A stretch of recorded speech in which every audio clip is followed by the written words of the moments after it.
ಎಂಪಿಯನ್ನು ನಾವು ನೋಡ್ಬೇಕಾಗಿದೆ ಎಲ್ಲಿ ಇದ್ದಾರೆ ಅಂತೇಳಿ ಗೊತ್ತಿಲ್ಲ ಇನ್ನು ನಮಗೆ.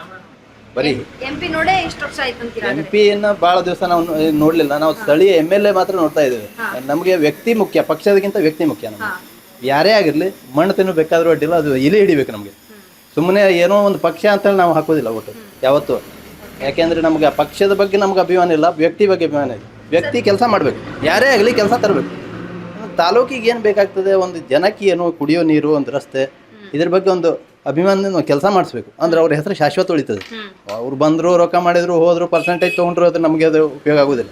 ಇದ್ರ ಬಗ್ಗೆ ನಾವು ಹೇಳೋದು ಇಷ್ಟೇ, ಯಾರೇ ಆಗಲಿ ಒಳ್ಳೆ ಕೆಲಸ ಮಾಡಲಿ, ಒಂದು ಜನರ ಮನಸ್ಸಿನಲ್ಲಿ ಹಚ್ಚಿ ಉಳಿಬೇಕು ಅಂತ ಅಭ್ಯರ್ಥಿ ನಮಗೆ ಬೇಕು.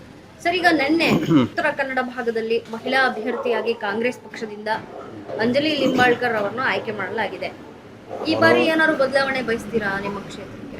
ಹಂಗೆ ಬದಲಾವಣೆ ಅಂದರೆ ನಮ್ಗೆ ಅವ್ರು ಹೆಂಗೆ ಏನೋ ಇನ್ನೂ ಏನೋ ಗೊತ್ತಿಲ್ಲ. ಇನ್ನು ಈಗ ನಾವು ಪಕ್ಷ ನೋಡ್ಕೊಂಡು ಓಟ್ ಹಾಕೋದಾದ್ರೆ ಅವ್ರಿಗೆ ಹಾಕಬೇಕಾಗುತ್ತೆ. ವ್ಯಕ್ತಿ ನೋಡಿ ಓಟ್ ಹಾಕೋದ್ರೆ ನಾವು ಅಂದ್ರೆ ಕೆಲಸ ಯಾರು ಮಾಡ್ತಾರೆ ಅವ್ರಿಗೆ ಓಟ್ ಹಾಕ್ತೇವೆ ನಾವು, ಅಷ್ಟೇ. ಈ ಬಾರಿ ಏನಾದರೂ ನಿಮ್ಮ ಜಿಲ್ಲೆಗೆ ಬದಲಾವಣೆ ಬೇಕು ಅಂತೀರಾ?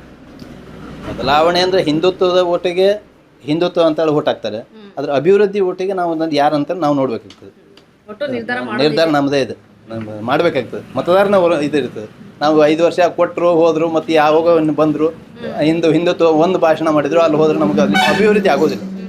ಈಗ ಹಣ ಬರ್ತದೆ, ಅದನ್ನು ನೀರಿನಂತೆ ಅಂದರೆ ಸರಿಯಾಗಿ ಖರ್ಚು ವಿನಿಯೋಗ ಮಾಡಬೇಕು. ನೀರಿನಂತೆ ಖರ್ಚು ಮಾಡೋದಲ್ಲ, ಸರಿಯಾಗಿ ಉಪ್ಪನ್ನು ಹೆಂಗೆ ತಗೊಳ್ತೇವೆ ಹಂಗೆ ನಾವು ಅದನ್ನು ಬಳಸಬೇಕಾಗ್ತದೆ.